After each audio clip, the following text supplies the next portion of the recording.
Bonjour à tous d'abord. Merci Bonjour. merci pour cette participation. Donc, je me présente, je m'appelle Stéphane Synthèse, je suis le conseiller technique du groupe Radical Fitness. Alors normalement, c'est Pascal Vigneron, le président de la centrale, qui doit faire l'introduction, mais il a peut-être un problème de connexion. Donc, je remercie Stéphane pour cette participation. Nous l'avons invité gentiment à proposer une thématique de son choix. Donc, tout simplement, le plus humblement possible, je vais lui laisser la parole puisque je vois qu'il y a déjà pas mal de personnes derrière ce webinaire qui se connaissent. Donc, c'est très convivial. Je pense que ça va être très, très chaleureux. Maintenant, je vais laisser la parole à Stéphane. Et puis, voilà, tout simplement. Et puis, merci encore à toi et merci à vous d'être présents. Je pense que d'autres personnes vont arriver. Et puis, c'est parti. Stéphane, je te laisse la main au nom de Radical Fitness et de Déclic. Merci beaucoup. Merci Stéphane. Merci de la confiance que tu m'accordes avec Pascal et merci à Sarah pour avoir monté cette conférence. Voilà. Alors, certains d'entre vous me connaissent depuis un certain temps. Ça fait 36 ans que je suis dans l'univers. Et lorsque Stéphane m'a contacté, on m'a demandé le choix d'une intervention. Et effectivement, aujourd'hui, je m'occupe d'un réseau de clubs qui s'appelle Déclic et on est dans l'entraide, dans les process. Il y a Mickaël qui est là. Mais je ne voulais pas faire quelque chose qui soit trop axé procédure, process, état de crise, etc. J'ai trouvé au contraire qu'il serait très intéressant de parler de vous. Et moi, je voudrais qu'on accorde cette heure, vous accordiez cette heure pour parler un peu de vous, manager, entrepreneur ou entrepreneuse, parce qu'on est souvent les derniers de la liste. On gère beaucoup de choses actuellement. On gère la crise, on gère notre personnel, on gère nos clients, on gère les mésaccords, on gère des procédures avec l'État, des demandes de PGE, etc. Mais je me suis dit, dans cette journée, combien de temps vous vous accordez à vous? Et j'ai trouvé important et intéressant donc de partager cette journée, cette matinée. Voilà. Et est-ce que vous voyez mon slide? Faites un petit geste comme ça pour me dire, ouais, c'est bon? On est bon là? Voilà. Non. OK. Non, on n'est pas bon? On est bon, vous voyez? Faire du stress. Voilà, OK. Alors, pourquoi j'ai parlé du stress? Parce qu'effectivement, aujourd'hui, on ne peut pas dire que nous soyons dans une ambiance très sereine. Hein. C'est clair qu'on vit tous des moments un peu compliqués qu'on n'a jamais connus. Et finalement, on ne réagit pas tous pareil. Hein. Il y en a qui profitent du confinement pour faire des choses, qui continuent à se projeter, et puis d'autres qui commencent à se noyer, à être submergés. Et je ne tiens pas compte du tout de la réalité des faits, mais psychologiquement, c'est vrai que nous sommes actuellement dans une époque un peu compliquée. Alors, ce que je vais vous demander, c'est pour vous, c'est pendant cette petite heure ensemble, hop, j'admets des gens en plus qui arrivent, cette petite heure ensemble, c'est de vous mettre à l'écart, voilà, vous mettez à l'aise comme Manu, vous enlevez le pull-over si vous en avez besoin, prenez un petit café, si vous avez un canapé, si vous avez un fauteuil, si vous avez un endroit confortable, vous mettez à l'aise, vous gardez juste un stylo et un papier, voilà, et mettez-vous dans des bonnes conditions. Vous retirez votre téléphone, s'il vous plaît, vous le mettez loin, vous le mettez en mode silencieux. Si vous avez quelqu'un, vous demandez qu'on ne vous dérange pas pendant une petite heure et vous accordez cette petite heure pour vous. Voilà, ça marche? Mettez-vous à l'écart, tranquillement, installez-vous si vous avez un canapé. Allez, c'est bon? On y va? Alors, j'essaie. Pardon. Alors, effectivement, si je vous demande aujourd'hui dans quel état d'esprit vous êtes, vous allez me dire, la plupart d'entre vous, je suis stressé, je suis tendu, je gère des conflits, etc. Et on s'aperçoit que c'est tout à fait normal dans cette période d'incertitude. On s'aperçoit que le stress est souvent lié à de l'incertitude. Autrefois, elle était plus liée à des dangers, mais aujourd'hui, ce sont des incertitudes qui nous guettent.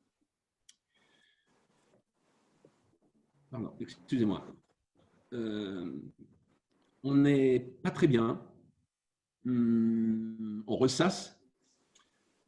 Et puis, malheureusement, on s'enfonce. On auto-alimente notre mal-être.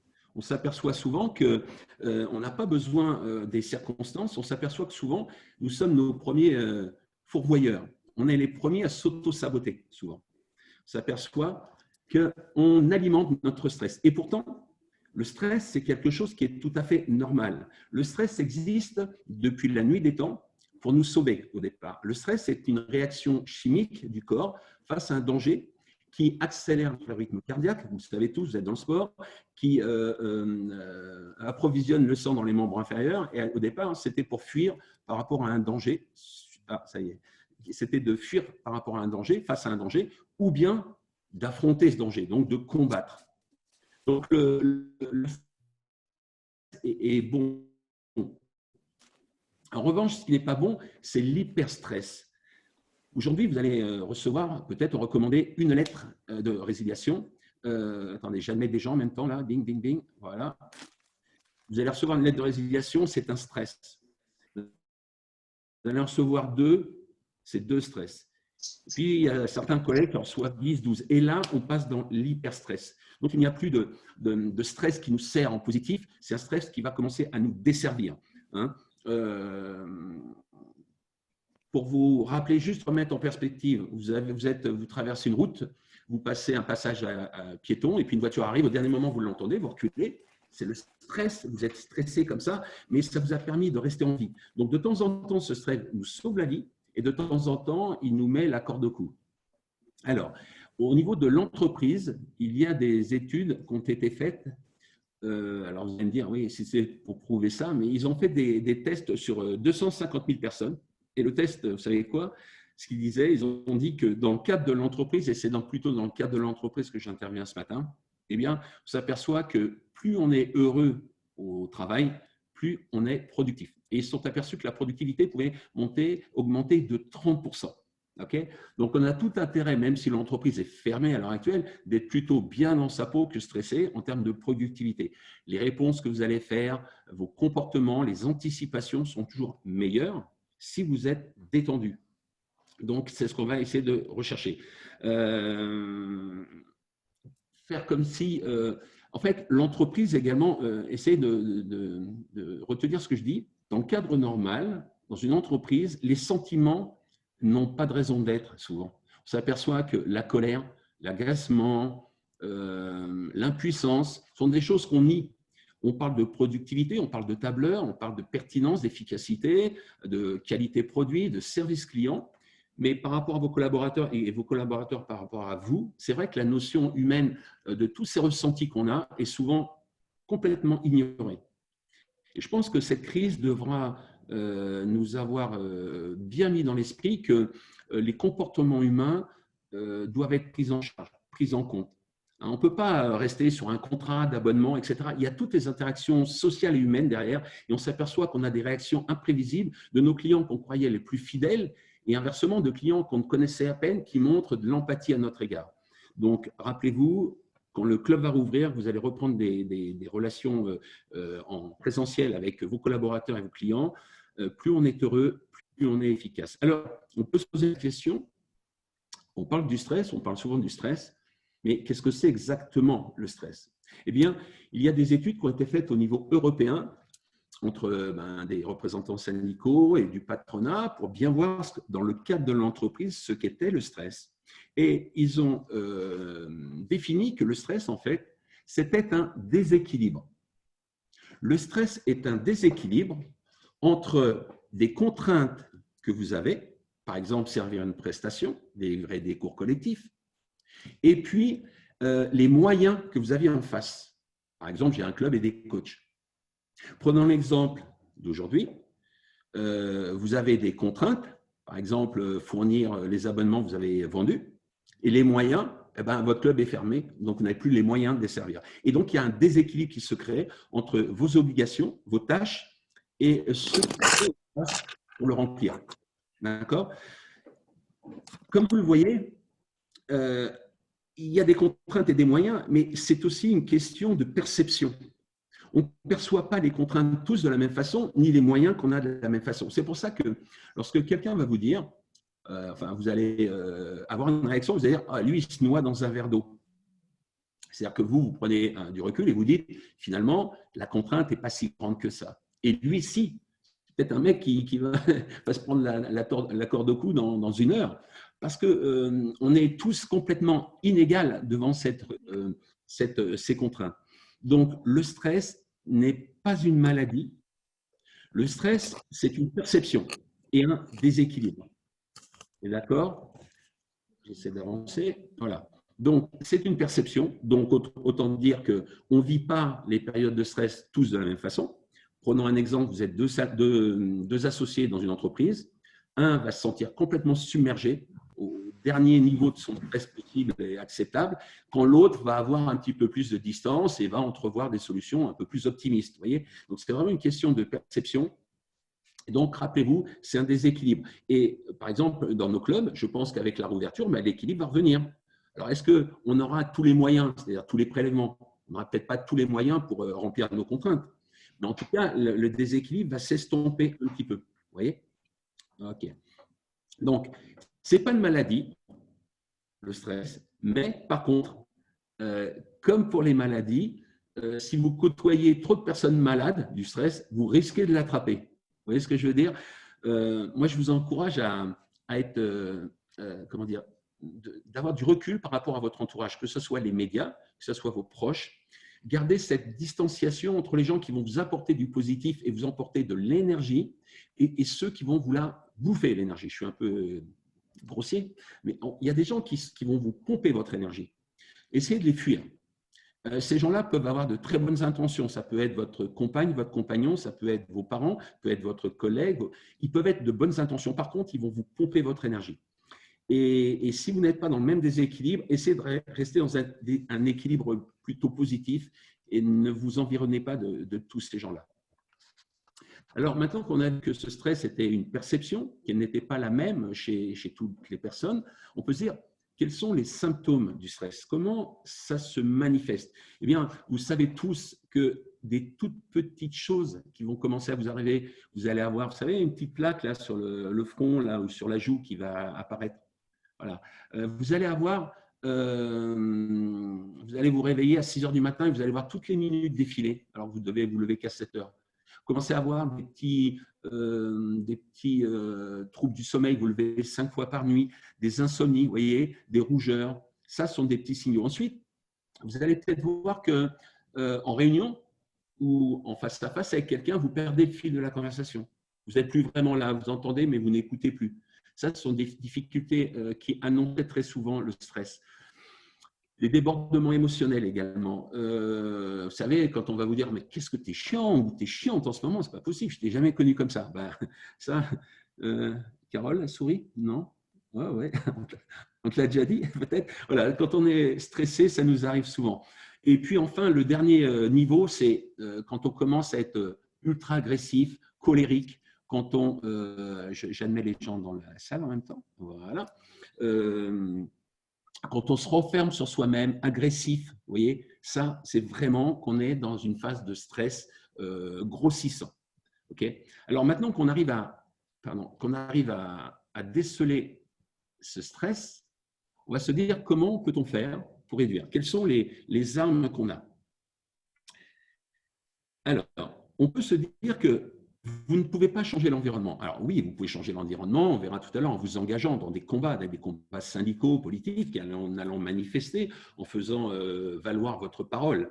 Mais globalement, il va être beaucoup plus difficile et plus long de changer l'environnement que de changer vous-même.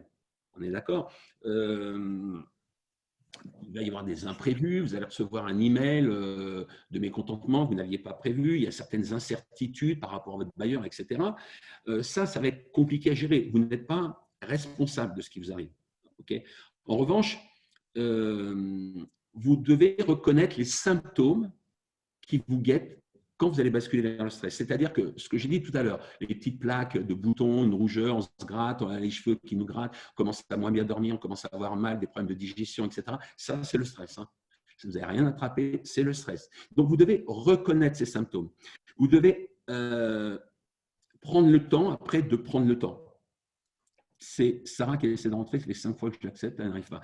Vous devez apprendre à repérer vos émotions. Vous vous connaissez, vous devez vous connaître, vous avez des émotions symptomatiques de l'état de stress qui arrive. Et quand c'est cela, une fois que vous les avez décelées, vous devez essayer de prendre donc du recul. Et on verra ce qu'on doit faire à ce moment-là. Mais vous devez déceler ce que vous faites systématiquement. Moi, j'ai des copains, par exemple, tout de suite, dans mon entourage, ils ont le visage qui devient tout rouge. Vous voyez, ils commencent à avoir des plaques. Ça, c'est clair. Il y a eu un stress très, très fort. Et par exemple, vous avez des gens qui connaissent un stress très, très fort et le lendemain ou le surlendemain, ils ont les cheveux tout blancs. Mais en 48 heures. Un décès, par exemple, vous avez les cheveux qui deviennent tout blancs. À 25 ans, ça peut arriver, vous voyez. Et tous ces petits symptômes, alors je ne parle pas d'un décès, bien entendu, et les cheveux blancs, mais tous ces petits symptômes comme l'irritabilité, vous êtes colérique de plus en plus souvent, eh bien ça, vous devez le reconnaître et déceler ces émotions. Et attendez, je vais faire rentrer les gens au fur et à mesure. Voilà. Et je fais un peu tout en même temps. Hein. Donc, reconnaître tous vos symptômes à froid. D'accord? Donc, vous prenez de la distance, commencez à être comme ci, comme ça, stressé, mal dormir. Vous dites, OK, ça, je file un mauvais coton, je rentre dans une période de stress. Il va falloir que je mette en place des stratégies pour ne pas plonger de plus en plus. Un élément qui est important, une fois que vous avez fait ce diagnostic, vous sentez que vous commencez à être pas bien, vous tremblez, vous commencez à avoir des suées, etc. Dès que vous ouvrez le courrier, vous avez des gouttelettes qui perlent parce que vous savez que ce que vous allez ouvrir dans la boîte aux lettres de votre club. S'il vous plaît, ne portez pas de jugement sur vous-même. C'est-à-dire, ah ça y est, ça recommence. Ah, je vais redevenir. Ne rajoutez pas un stress à un stress. Ne rajoutez pas vous savez, on s'auto-flagelle. Ne vous sabordez pas. Ne vous sabordez pas. C'est tout à fait normal aujourd'hui, dans des situations inconnues jusqu'à présent, de perdre parfois un peu ses moyens et de sombrer un petit peu au niveau du moral, d'avoir un moral un petit peu plus down. Donc, c'est tout à fait normal. Ne portez pas de jugement. Ça arrive à tout le monde. Je pense que les plus grands responsables politiques ont des stress. Vous avez des stress. Moi, j'en ai. Ne rajoutez pas un stress en portant des jugements. Je suis quelqu'un de faible. Il n'y a que les faibles qui ont ce stress. Non, tout le monde a des stress. En coaching, ce qu'on vous demande de faire à chaque fois, c'est de prendre de l'altitude. Prendre de l'altitude, ce qu'on fait un petit peu de quelques lectures, on appelle ça se mettre en métaposition, c'est-à-dire en position au-dessus. C'est-à-dire qu'au lieu d'être dans la peau de la personne qui subit ce que vous subissez, du manager qui a un club fermé, d'un propriétaire qui reçoit des lettres de résile, d'un mec qui négocie avec son bailleur et dont celui-ci ne veut pas entendre parler de décalage de paiement de loyer, etc. Il va falloir essayer de prendre de l'altitude, se mettre en métaposition et sortir un peu de la nasse dans laquelle vous êtes et tenter de regarder votre situation comme si vous étiez un observateur. Vous savez, en coaching, pas en coaching sportif, mais en coaching de vie, en fait, que fait le coach? Je peux vous en parler, parce que je connais bien, je vis avec une coach de vie. Vous lui expliquez votre stress. Voilà, j'ai perdu ci, j'ai perdu ça, ou je risque de perdre ci, de perdre ça. Voilà ce que ça génère. Eh bien, le coach vous fait quoi? À un moment, une fois que vous avez expliqué tous vos ressentis, ce qui génère votre stress, eh bien, il vous demande de vous lever, de passer de l'autre côté du bureau. Vous avez expliqué votre mal-être et maintenant d'être un observateur et dire, voilà, maintenant, qu'est-ce que tu as vu en face? Qu'est-ce que tu as entendu? Qu'est-ce que tu as écouté? Et là, une fois que vous faites cet exercice de dire, j'ai vu un mec, une nana qui a dit ça, qui se sent comme ci, comme ça, vous allez voir tout de suite qu'une fois que vous avez formulé ce stress, vous l'avez verbalisé, vous allez commencer à prendre de la distanciation. Et c'est ce qu'on fait donc en coaching, c'est essayer d'être un observateur de temps en temps neutre de ce que vous arrive. Pourquoi? Parce que vous êtes trop dans l'émotion, vous êtes trop dans le ressenti.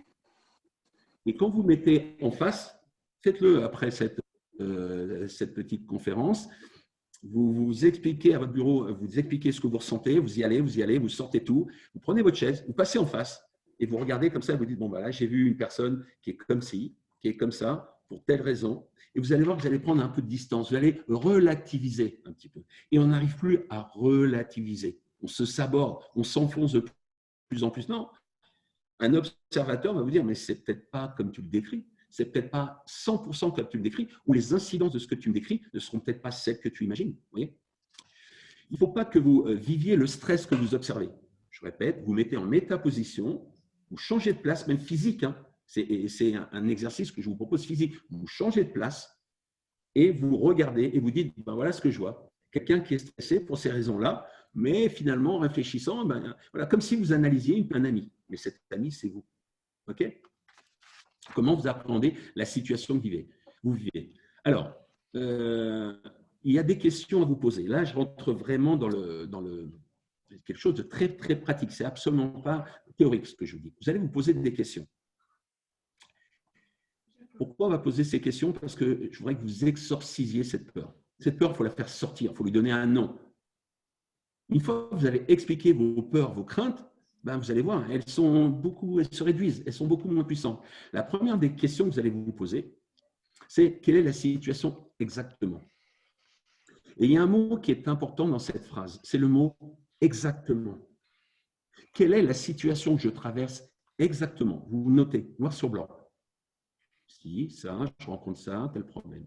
La deuxième des questions auxquelles vous devez répondre, enfin, vous posez déjà, quels sont mes risques en tant qu'entrepreneur? Exactement, exactement. Ne dites pas mes risques comme ça, soyez complètement objectif et dites vraiment ce que vous risquez. Vous formalisez et vous notez qu'est-ce qui vous fait le plus peur. Ben, on en a parlé tout à l'heure avec une personne qui était là, elle a fermé son entreprise. Ça peut être par exemple, j'ai peur de perdre mon entreprise. J'ai peur de devoir me séparer d'un collaborateur que j'aime beaucoup.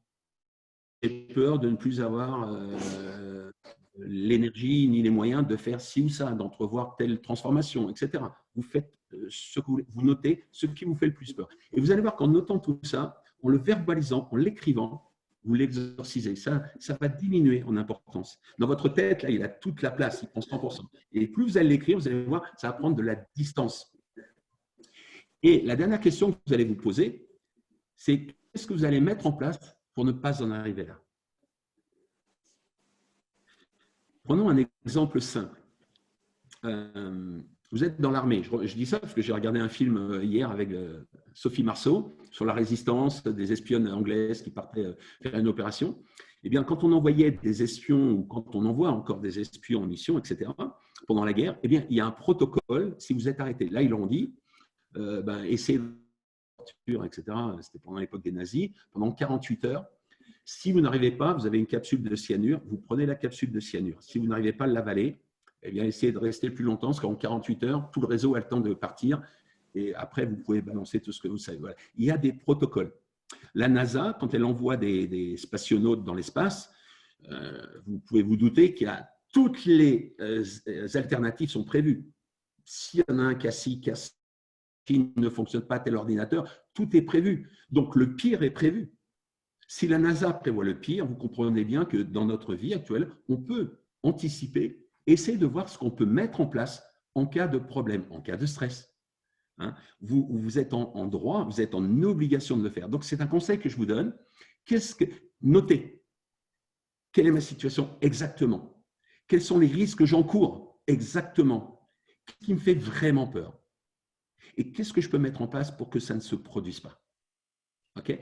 Et dans ce cas-là, eh bien, autour de vous, vous avez de multiples solutions que sont vos ressources.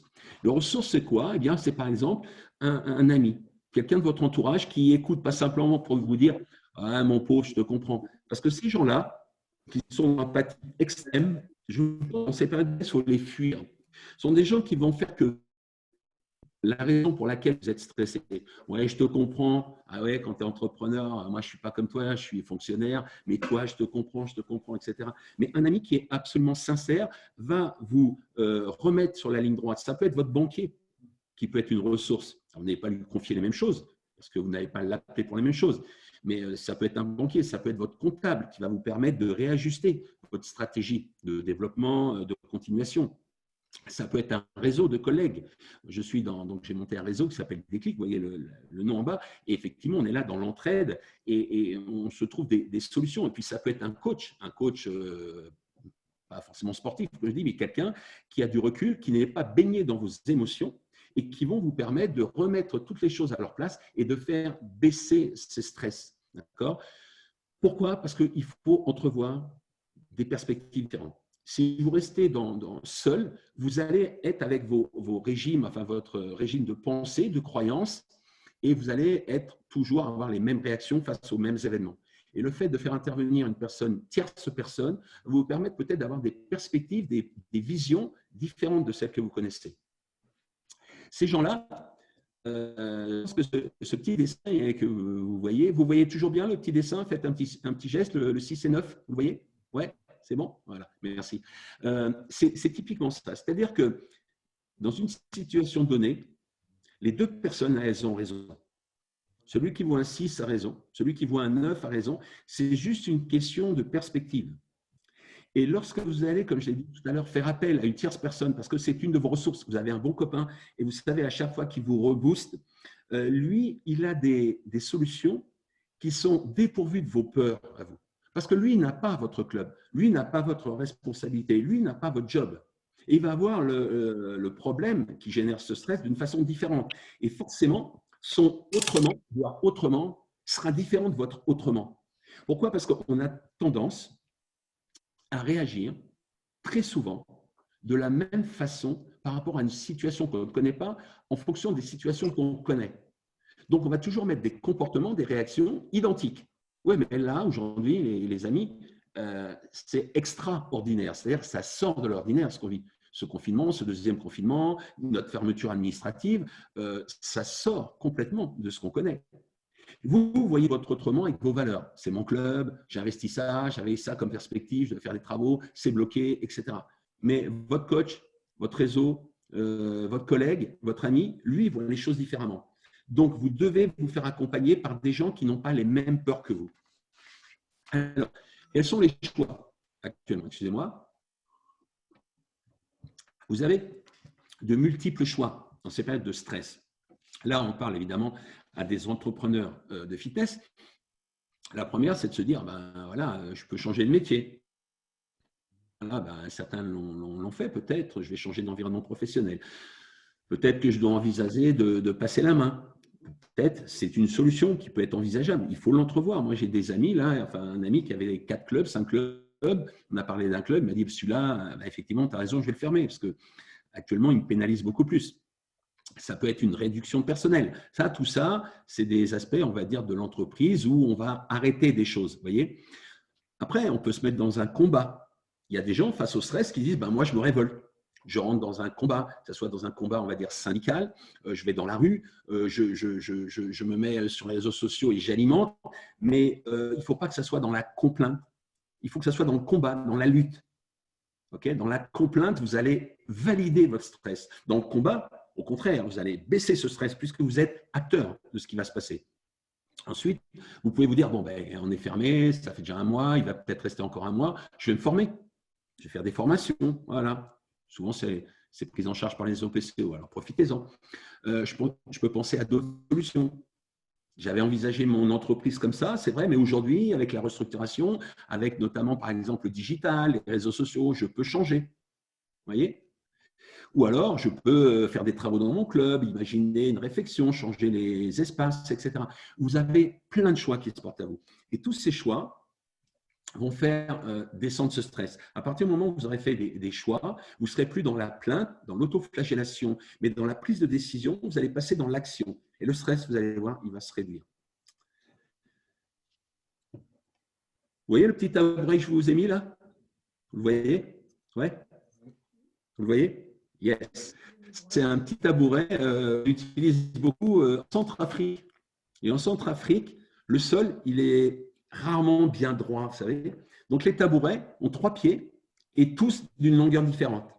Parce que ça signifie qu'à n'importe quel endroit où on tourne un peu et finalement, il est stable. Alors que si on avait fait les pieds droits sur un sol instable, il serait instable. Donc, on a comment dire, déséquilibré le tabouret pour trouver un équilibre. Eh bien, vous, c'est ce que vous allez devoir faire en termes de longueur de pied. C'est-à-dire, vous avez 3 sphères dans votre vie, globalement. La sphère familiale, la sphère sociale et la sphère professionnelle. Alors maintenant, je vais vous poser une question. Vous faites les chiffres comme ça. Si je vous demande combien de temps vous consacrez actuellement à votre sphère professionnelle, sachant que votre entreprise est fermée. Combien de temps par jour? 5 heures? 10 heures? 15 heures? Attention, petite précision. Quand je parle de temps consacré, je ne parle pas de présence physique. Okay? Je parle également du temps passé dans le club, mais du temps passé à y penser et de l'énergie investie dedans. Quand vous allez dans votre club, je suppose que si vous avez une demi-heure de route, pendant le trajet, vous faites quoi? Pensez déjà à ce que vous allez faire. Quand vous revenez de votre club, vous avez une demi-heure de route, vous repensez à ce que vous avez fait. Quand vous arrivez chez vous, si vous partagez votre vie avec quelqu'un, il y a de fortes chances que vous expliquiez 2-3 choses que vous avez faites. Et finalement, vous apercevez que même en état de confinement et de fermeture administrative de nos entreprises, eh bien, enfin, moi je le vois avec tous les gens de mon réseau, il y a un déséquilibre qui se crée dans vos vies. Vous êtes déséquilibré et ça crée du stress. Vous êtes 15, 16, 18 heures. Quand vous endormez, vous pensez à quoi? Quand vous levez à 6 heures du matin, comme ça, vous pensez à quoi? Souvent à la sphère professionnelle. Donc, il y a un stress qui s'est créé. Vous avez créé un déséquilibre. Alors, qu'est-ce qui se passe quand on s'investit trop dans la sphère professionnelle? S'il n'y a aucun danger, bah, ce n'est pas grave, c'est bien. On dit, ouais, c'est un mec passionné ou une nana passionnée, c'est génial à voir, etc. Ouais, d'accord. Mais très souvent, quand vous avez ce déséquilibre, vous manquez de recul. Vous n'êtes plus du tout objectif. Vous ne jugez pas de façon honnête ce qui se passe. La première des choses, c'est ça. Vous êtes trop dans votre entreprise, trop dans vos problèmes de l'entreprise, vous manquez de recul. Ensuite, si on vous demande d'être créatif, d'anticiper ce qui va se passer demain, vous serez de moins en moins capable à le faire. Plus on est dans le stress, plus on investit dans cette sphère professionnelle, vous allez voir, c'est ça qu'on vous dit, bougez, sortez, formez-vous, lisez, regardez des émissions, écoutez des conférences. C'est ce que je fais énormément en ce moment. Ça va vous permettre de garder votre esprit un petit peu créatif, vous savez, en ébullition, contrairement à quelqu'un de stressé qui se renferme sur lui-même. Et le dernier élément, effectivement, plus on est trop investi dans la sphère du professionnel, eh bien, on a du mal à entendre les critiques. C'est-à-dire que notre univers professionnel, c'est le centre de toutes nos attentions et on est de moins en moins. Et donc, l'entreprise se confond avec votre personnalité. Et dès qu'on vous dit un truc, ouais, tu n'aurais peut-être pas dû faire ça quand même. Et là, vous le prenez comme une atteinte personnelle. Voilà. Donc, faites très, très attention à ce genre de choses. Alors, quelque chose que vous devez faire. Dans votre vie, tous les jours, vous avez des choses que vous aimez faire. Alors, j'ai mis une console. Voilà. Moi, je ne suis pas du tout console, je sais tout jouer, mais il y a des gens qui adorent les consoles de jeu. Il y en a qui adorent de multiples choses, jouer de la guitare, qui adorent peindre, etc. Eh bien, programmer quelque chose d'agréable dans la journée. Programmer, c'est-à-dire vous mettre une heure en disant, bon, allez, à 18h30, je me fais une petite demi-heure, je ne sais pas, moi, j'adore la musique. Pendant une demi-heure, j'écoute mon dernier CD que je viens d'acheter et vous y pensez toute la journée. D'accord? Là, quand vous allez penser à quelque chose d'agréable, tiens, super, ce soir, je joue de la guitare, je me mets une petite demi-heure de guitare, vous allez déclencher, donc stimuler des neurotransmetteurs qui, dans votre cerveau, vont déclencher de la sérotonine, de la dopamine, de l'endorphine, notamment la sérotonine. On a des études ont été faites, augmente de 27% des hormones du plaisir. Quand vous pensez à quelque chose d'agréable et que vous le faites, ce soir, je vais déposer des chèques à la banque. Je vais en faire une remise en banque. J'y vais avant la fermeture. À 17h, il faut que j'y aille. Ouais, Sonia, tu peux rigoler. Il y en a de moins en moins, mais bon, ça peut arriver. Eh bien, c'est quelque chose d'agréable. Vous y pensez. Vous allez déclencher, stimuler des neurotransmetteurs et hormones du plaisir et ça va être bon. Donc, vous sortez du stress. Quelque chose que je vous encourage à faire. Je le fais depuis une semaine. Je commence à peine à y arriver. Vous allez vous respecter. Vous allez un petit peu, je vais dire quelque chose qui va peut-être vous faire sourire, essayez de vous aimer un peu plus. Les gens qui stressent, ou pire, les gens qui se suicident, dans le dernier cas, c'est les gens qui ne s'aiment pas. Et moi, ce que j'aimerais, c'est que vous preniez conscience des belles personnes que vous êtes. Nous sommes des belles personnes qui, en ce moment, ont tendance à se perdre et donc deviennent, comme on l'a vu, plus tendus, plus nerveux, etc. Vous allez vous isoler. Alors, dans votre jardin, dans la pièce d'à côté, ça dépend là où vous habitez. Vous laissez votre téléphone, vous coupez le téléphone, vous demandez qu'on ne vous dérange pas trop, et vous allez essayer de faire de vide. Et vous allez voir que faire le vide, 5 minutes, c'est hyper long. Moi, j'ai essayé au début, mais il y a toujours des pensées parasites. Vous entendez un petit peu les bruits autour de vous, vous prenez conscience du vent, etc. Et moi, les premières fois, par exemple, j'entendais les chiens. C'était silencieux, j'entendais des chiens aboyer. Puis là, les chiens, il y a beaucoup de chiens, il y a 3 chiens, et les gens ont vachement de chiens. Bah ouais, il y a vachement de chasseurs. Et là, je ne suis plus du tout dans la détente. Vous voyez, c'est un exercice assez compliqué. Mais 5 minutes sur les 24 heures de votre journée, c'est rien du tout. Eh bien, on ne se les accorde même pas. Pourquoi? Parce que dans notre éducation judéo-chrétienne, pour la plupart d'entre nous, on n'est pas tous judéo-chrétiens, mais souvent, là, c'est le travail, l'abstinence. Enfin, vous voyez, il faut être à fond, culture occidentale. Plus on travaille, plus on est professionnel, plus on s'accorde du temps, plus on est voilà, exubérant, etc. Non, non, non, non, non. Non, non, les pays du Nord nous l'ont prouvé, ils arrêtent de plus en plus tôt. Les ministres de certains pays, vous avez vu, veulent faire passer la semaine à 4 jours pour que les gens aient le temps de vivre leur passion, parce qu'on sait qu'on va être épanoui. Donc, un autre conseil, chaque jour, à partir d'aujourd'hui par exemple, mettez-vous 5 minutes à l'écart, abandonnez tous vos moyens de communication, faites le vide, essayez de ne penser à rien. Et c'est très très dur, mais pensez à vous. Et puis, dernier petit élément, et là on arrive à la fin de notre petite conférence, il y a des choses que vous aimez dans la vie. Il y a des gens qui ont la passion du jardinage, de la lecture, de la peinture, etc. Eh bien, ce que je vous encourage à faire, c'est faites quelque chose pour lequel vous êtes doué. Accordez-vous un peu de temps. Vous aimez lire, lisez. Vous adorez lire, vous avez une bonne mémoire, allez-y. Vous adorez peindre, peignez. Vous adorez faire du yoga, faites du yoga. Faites quelque chose tous les jours. Pourquoi? Parce que vous allez envoyer des signaux à votre cerveau en disant « Ouais, la personne qui fait ça, elle a de la valeur. » Le stress vous retire votre valeur. Le stress vous fait vous sentir diminué. Regagner la valeur et de l'estime en vous. Regagner de l'estime en vous. Et donc, pensez à des choses que vous allez faire qui vont être agréables, programmez-les. Accordez-vous 5 minutes de relax total, d'abandon par jour et essayez de faire chaque jour une chose pour laquelle vous êtes doué. Et je pense qu'avec tous ces éléments de réflexion, alors, ces éléments de réflexion vont vous permettre quoi? Hop là, je vais revenir un petit peu en arrière. Par exemple, il y a des trucs très très simples à faire, très pratiques. Essayez de garder des rituels. Le rituel, c'est d'avoir une gymnastique dans la vie. Arrêtez, par exemple, vous leviez à 7 heures le matin, ou 7h30, ou 6 heures, peu importe, et là, vous dormez jusqu'à 9h30, 10 heures. On casse complètement les rituels. Essayez de garder ce rituel. Je ne sais pas, regardiez telle chose sur votre ordinateur à tel jour, faites-le, continuez à le faire.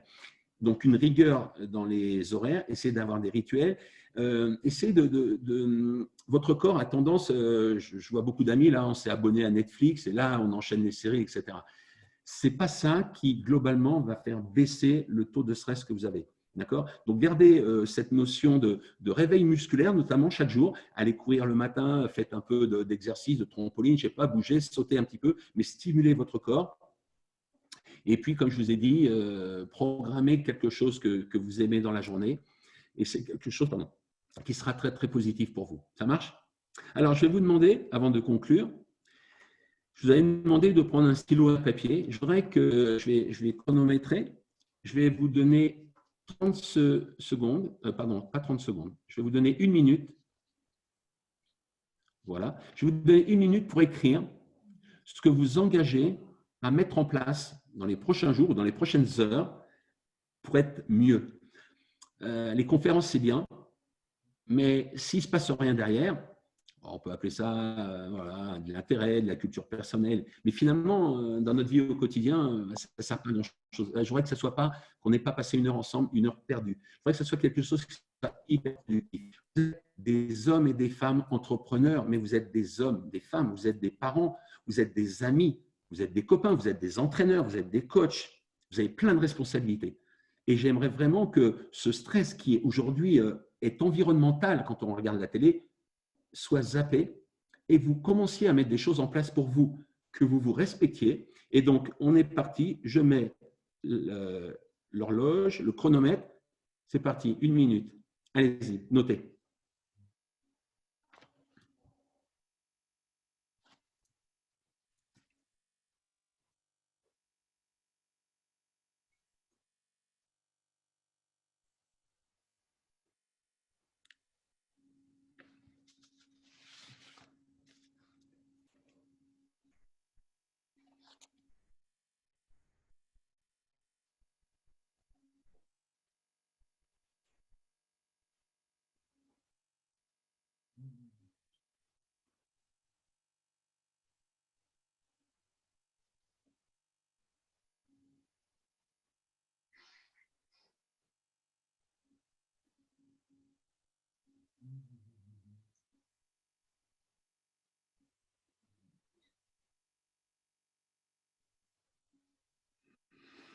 Eh bien voilà, nous sommes au terme de la minute que je vous avais accordée. Une minute.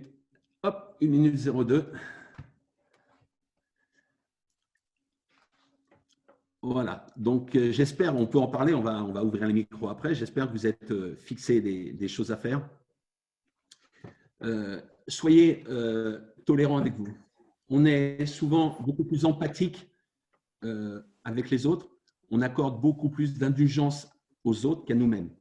Très souvent, nous sommes exigeants. La plupart, vous êtes des entrepreneurs, vous êtes très exigeants, vous mettez la barre très, très haute. Et rarement, vous vous accordez du temps pour être mieux. Alors, vous me connaissez un peu, je ne suis pas un gourou du développement personnel, etc. Par contre, je pense que le bien-être écologique, il est au moins aussi important que le bien-être financier, ou nous permet d'être plus efficace dans notre vie de tous les jours et donc dans notre travail et donc de générer plus de rentabilité, de profitabilité. Voilà. Mais je mettrai toujours l'humain au centre de mes préoccupations et l'humain, c'est vous. On vous donne de multiples responsabilités. Vous êtes des managers, vous embauchez, vous recrutez, vous félicitez ou vous sanctionnez, vous donnez des primes ou vous licenciez. On n'a que ça. Faites des tableaux. J'aimerais voir vos tableaux, vos tableurs, les KPI. Qu'est-ce que vous contrôlez? Vous avez 5 minutes pour parler de bien-être, d'émotions positives. C'est rare. C'est rare, c'est très, très rare. Alors, ce que je vous encourage également à faire, je viens en parlant, c'est que lorsque vous ferez vos prochaines réunions collectives avec vos collaborateurs, prenez au moins 5 minutes pour parler de bien-être, pour parler de leur état d'âme. Faites-les parler. Ce ne sont pas simplement des producteurs de rentabilité. Comme vous n'êtes pas non plus des gens qui sont là uniquement pour créer du profit, de la rentabilité. Non, vous êtes aussi là pour créer du bien-être chez vos adhérents, chez vos collaborateurs, mais également pour vous. Et je voulais que cette heure passée ensemble soit quelque chose qui soit pour vous. Voilà, donc je me remets sur le tableau. Voilà, ben écoutez, est-ce que Pascal est là? Pascal Synthèse, Stéphane, pardon, et Pascal? Oui, bonjour à tous, hein, je suis bien là. Un petit problème technique pour arriver, mais je suis bien arrivé. Voilà. En tout cas, un grand merci à Stéphane Boineau pour cette intervention. Pour nous, ça nous semblait vraiment important et ça nous semble important de continuer à faire intervenir différents intervenants durant cette période. Je pense qu'il ne faut pas rester dans son coin, il faut continuer à communiquer, à pouvoir rester ensemble. Ensemble, on est beaucoup plus fort. Et puis, ça me semblait vraiment important de pouvoir inviter ici Stéphane Boineau à ce webinaire, parce que Stéphane est quand même c'est quelqu'un, pour nous, c'est un grand monsieur du fitness. C'est quelqu'un qui a apporté énormément sur le marché du fitness. Et pour nous, voilà, c'est un acteur vraiment incontournable. En plus, il a créé donc sa société Déclic. Ça fait quoi, 2 ans maintenant, Stéphane, que tu as créé Déclic? 2 ans, 3 ans? Un an. Un an. Ça fait 1 an qu'il a créé sa société Déclic. Et on entend beaucoup parler de lui. On sait qu'il supporte et qu'il aide énormément de clubs tout autour de lui. Et donc, pour nous, ça nous semblait important aussi de vous le faire découvrir pour ceux qui ne le connaissent pas encore, bien que ça m'étonnerait fort qu'aujourd'hui, Stéphane ne soit pas trop connu sur le marché du fitness. Mais voilà, en tout cas, c'est quelqu'un qui apporte vraiment de très, très bonnes choses. Et nous, c'est vraiment un grand plaisir et un grand honneur pour nous de pouvoir l'accueillir parmi nous. Merci beaucoup. Merci encore, Stéphane. Merci beaucoup, Pascal. Je pense qu'on peut peut-être faire un petit tour de table. Enfin, s'il y a 1 ou 2 questions, je serais heureux d'y répondre. Si elles sont de mon ressort, sinon j'accepterais de dire je ne sais pas. Ouais, il y a peut-être 1 ou 2 idées ou des idées que certains d'entre vous, je ne sais pas, Zérouk, Franck. Moi, en tant que responsable grand compte et développement chez Radical, je peux que te remercier. Au-delà d'être un grand monsieur et tu as totalement illustré le côté positif que nous devons avoir dans une période de crise, puisque dans toute crise, il y a une opportunité, et pour trouver l'opportunité, ça passe par l'invention, la création et le positif. Et tu l'as totalement illustré. On est honoreux de t'avoir parmi nous. Et mille merci encore. Merci beaucoup, Franck. Merci beaucoup. Alors, c'est peut-être compliqué de prendre la parole comme ça quand on est nombreux. Je pense qu'on avait vu avec Pascal, si vous voulez m'envoyer des questions sur le site, hein, tu me dis si je me trompe, Pascal, mais il y a peut-être un moyen de rentrer en communication. Et si vous voulez prolonger, peut-être cette discussion ensemble, hein, Pascal? Pascal, le micro. Le micro, Pascal. Ton micro, Pascal. Pascal, le micro. Voilà, pardon. Excusez-moi. Oui, tout à fait. Si vous souhaitez même prendre un rendez-vous comment dire, avec Stéphane, je ne sais pas, Sarah ou Anthony, normalement, il y avait quelque chose qui était prévu de pouvoir mettre en ligne pour les prises de rendez-vous pour Stéphane. Ou si vous pouvez me répondre. On va toujours attendre. On va combler un peu. Je peux chanter un peu pour combler le réponse. Voilà. Donc, de Ouais. toute façon, Frédéric. Vas-y, Stéphane. Voilà. Non, c'est pas Frédéric, c'est son associé, c'est Xavier. Bonjour, Xavier. La tenue, même si je porte un pull rose, Xavier. je ne suis pas transformiste encore. Dis-moi, pas. Xavier. En fait, avec Frédéric, bon là, elle a dû s'absenter parce qu'elle a eu un appel. On discutait notamment sur la slide sur les choix, avec les différents choix que tu as évoqués face à une situation de stress. Et en fait, c'est vrai qu'elle, ayant fermé sa structure, en fait, chaque choix que tu as mentionné, en fait, elle a fait le tour. Elle se dit, je me retrouve tout à fait dedans. Et moi, pour plutôt personnel, par rapport à un passé qui était un peu surprenant ces derniers temps sur le plan professionnel, puisque moi, je suis cadre A de la fonction publique. Et du coup, je me suis retrouvé justement un peu dans tout ce suivi, en fait. Et du coup, au niveau des choix, moi, j'en avais… la première, pour moi, c'était un peu changer de cap en haut à gauche. Et du coup, c'est vrai qu'après, j'ai été mis à confusion entre les choix évoqués et les outils me permettant de le faire. Pour moi, me former, c'est un outil qui m'a permis à un moment donné de fixer mon choix, d'aller vers d'autres horizons. Et c'est une façon aussi pour moi de me redécouvrir et de connaître à nouveau celui que je suis et de transférer certes mes compétences professionnelles, mais c'est avant tout pour moi en fait que je le fais. Donc j'ai trouvé ça hyper intéressant tout au long. Et en fait, si je peux du coup évoquer un peu la minute où j'avais, plutôt que d'aller essayer de cibler et de se remémorer un peu les contraintes et ce qu'on a vécu, c'était aller plutôt sur les opportunités, c'est-à-dire prendre de la hauteur, en effet. J'ai bien aimé cette image. J'ai bien aimé l'image du 6 et du 9 aussi, puisqu'on était en plein dedans. Mais du coup, c'était plutôt les opportunités face à une situation qui nous permettent un peu de sortir de ce contexte un peu de mal-être pour aller vers le mieux-être et aller de l'avant sans se remettre en question au niveau des termes de compétences. Je pense que la remise en question, elle est importante. Mais dès l'instant que c'est plus l'affect qui n'ont pas les compétences, je pense qu'il faut suffisamment croire en nous pour aller de l'avant et pour mettre justement à profit d'autres structurations, d'autres métiers, nos compétences. Je reprends juste, mais j'ai dit à un moment, ne vous sabordez pas, ne rajoutez pas du stress au stress. On a déjà un stress environnemental, culturel, sociétal, économique. Et en plus, on va se dire, ouais, je suis nul, tu vois, etc. Et tu rajoutes un autre stress dessus. Donc, je pense que garder cette distanciation en disant, attends, ça, tout le monde le vit, etc. Tout le monde ne se suicide pas parce qu'il se passe ça. D'accord? Donc, moi, je m'enfonce alors que je vois mon voisin qui a un club ou mon collègue et lui, il ne réagit pas du tout pareil. Donc, il y a peut-être tu vois, moyen, effectivement, de… Oui, tout à fait. C'est dans ce sens-là. Après, je pense que ce qui est important dans notre vie, et pour en discuter, c'est le moi, en fait. Le moi, M majuscule OI, c'est quand même super important. On s'aperçoit moi, dans mes expériences, qu'on attribue souvent 10% au moi et 90% aux autres ou à une structure. Et là, en fait, moi, pour être honnête et sans rien vous cacher, j'ai été suivi par une psychothérapeute qui m'a fait prendre conscience qu'il fallait inverser la tendance.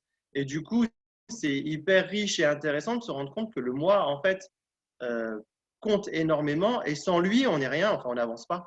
Et c'est pas, la base, c'est de prendre soin de soi et de ne plus prêter attention aux personnes, quand j'appelle moi nocives, qui vont justement essayer de nous remettre en question, alors que nous, notre objectif, c'est d'avancer et au contraire, de ne surtout pas douter de ce qu'on est. Enfin, voilà, pour moi, le moi M majuscule OI a une grande importance. Voilà, c'était les points de la minute.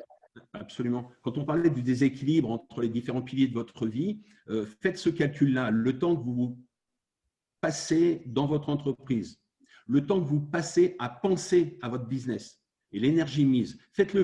Vous allez voir, là, on est à plus de 12 heures par jour. Hein. On est à 15, 16, 18 heures. Vous êtes dedans du matin au soir. Alors qu'il y en a qui vivent plutôt bien et qui ont aussi peut-être des entreprises ou des gens à gérer. Donc, ce déséquilibre de vie crée du stress. Vous ne pensez plus qu'à ça, etc. Donc, je pense que s'accorder du soir, respecter son moi, comme tu viens de le dire, Xavier, c'est quelque chose de très utile. Et du coup, pour terminer, là, je passerai le lien à Fred, qui, elle, a vécu une fermeture de salle, telle que tu l'as expliqué. Frédéric a vite compris que justement le moi était quand même le plus important. Et du coup, même s'il y a toujours, à un moment donné, on n'efface pas ce qu'il y a dans notre cerveau. Nous ne sommes pas des machines avec des disques durs.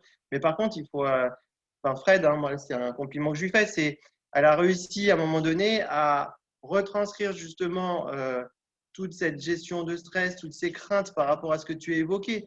À un moment donné, perdre un collaborateur, une clientèle en qui elle avait entièrement confiance et c'était réciproque. Et du coup, en fait, l'idée, c'est qu'elle a réussi à faire, c'est en faire une force aujourd'hui pour surtout se dire qu'elle est responsable de ça, qu'elle elle s'est battue pour aller jusqu'au bout pour maintenir une activité professionnelle et qu'à un moment donné, il n'y a pas eu le choix. Et du coup, le moi, c'est là où le moi n'est pas à détruire. Et du coup, Fred, qu'est-ce qu'on a… C'est exactement ça. Je pense que moi, c'est toujours ce que j'ai dit et ce que mon époux et moi-même disons toujours. La personne la plus importante pour soi, c'est soi. Quand vous demandez à quelqu'un, c'est qui la personne la plus importante pour toi? Ah, ben c'est mes enfants, c'est mon mari, c'est… Non, c'est toi. Si on est en accord avec soi-même, fatalement, on peut être en accord avec les autres. Donc, effectivement, quand on a des situations, je rejoins tout à fait ce thème que tu as choisi, Stéphane. On est de la même génération et on a déjà du vécu par rapport à ça. Moi, des stress, bien sûr que j'en ai vécu, bien entendu. Mais ça m'a appris justement à faire ce que tu as dit, à être en métaposition, prendre du recul, prendre de la hauteur. Pourquoi? Parce que si à ce moment-là, on ne fait pas ça, c'est de l'autodestruction. Donc, la méditation, le regard de soi-même en se mettant d'un œil extérieur, ça demande un effort à la base. Effectivement, quand tu dis prendre 2 minutes et se recentrer sur soi-même, ça demande un effort au départ. Mais quand on fait un petit peu d'auto-hypnose, de la méditation, des moments où on se recueille et on se retourne vers soi-même, fatalement, ce n'est que bienfaiteur.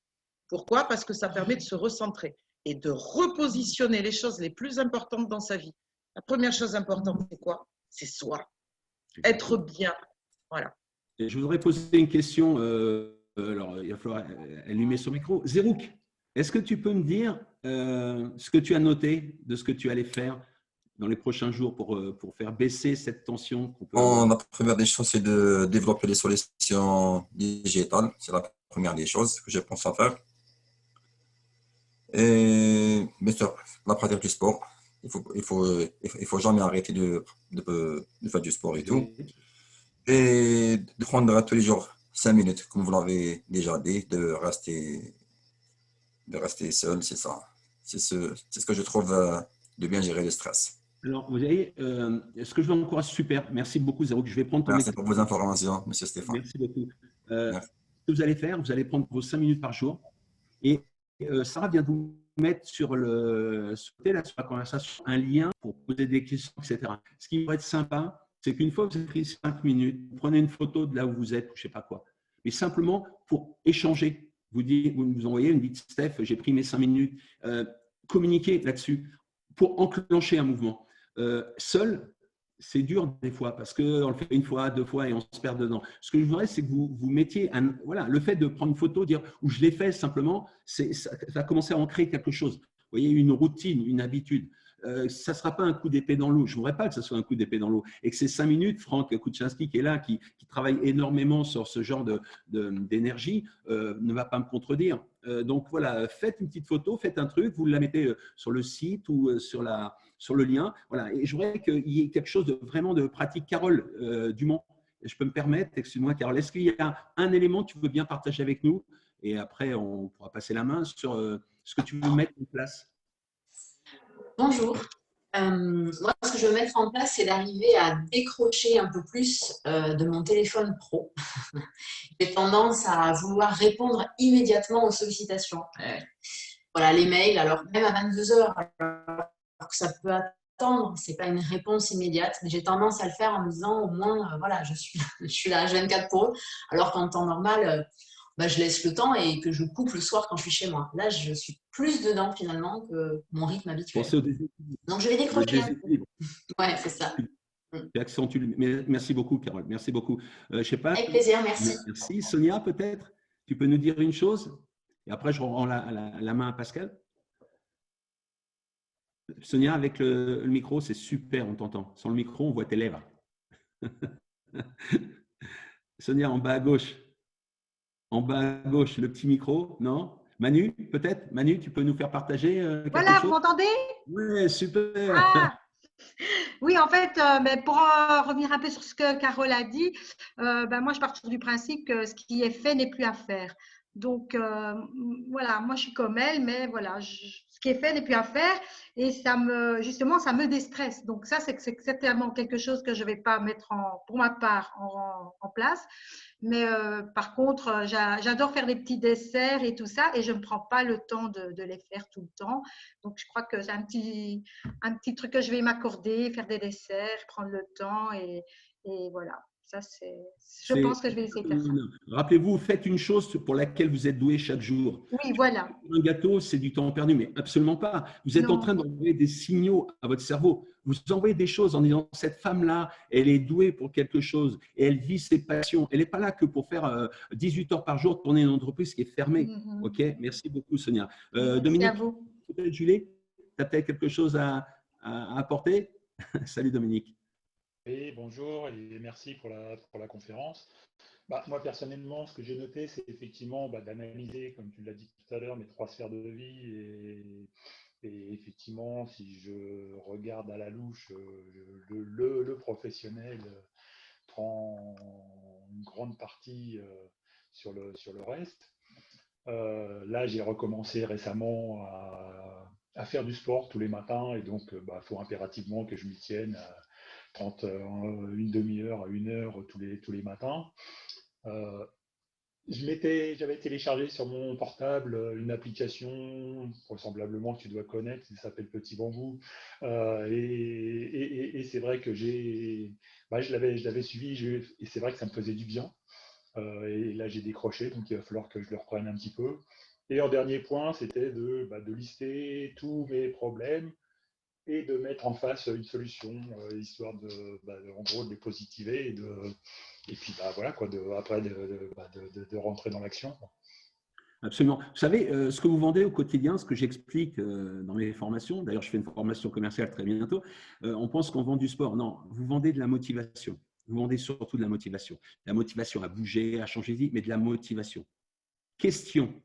Qui vous vend de la motivation à vous? Qui génère cette motivation au quotidien, si ce n'est vous? Vous êtes souvent seul. Franck, je te laisse la parole avec le micro.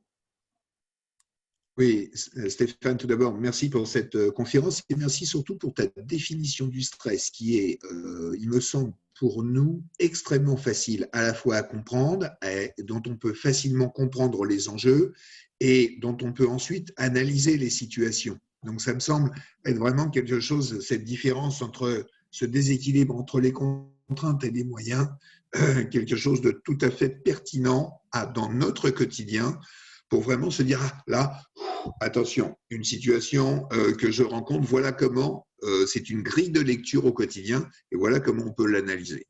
Voilà. Alors moi, je suis dans une situation un tout petit peu différente peut-être parce que je suis déjà dans le coup d'après. Depuis le dernier confinement, en ce sens où je suis revenu à mes premiers amours, à l'enseignement. Je gérais des gros clubs sur Paris, 2 d'entre eux étaient vendus, il m'en reste encore un et j'espère arriver à finaliser la session. Et donc, j'enseigne une technique que j'apprécie beaucoup et je le fais par Internet. Voilà. Donc, je suis vraiment dans le coup d'après. C'est une activité douce.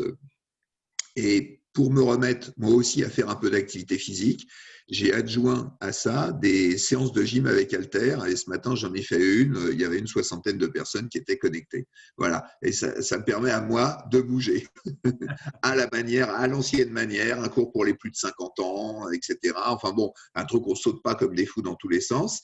Et ça me permet de bouger aussi. Donc, ça me permet d'être actif. Donc, je monte comme ça voilà, des choses que j'aime bien par Internet en essayant de créer une communauté.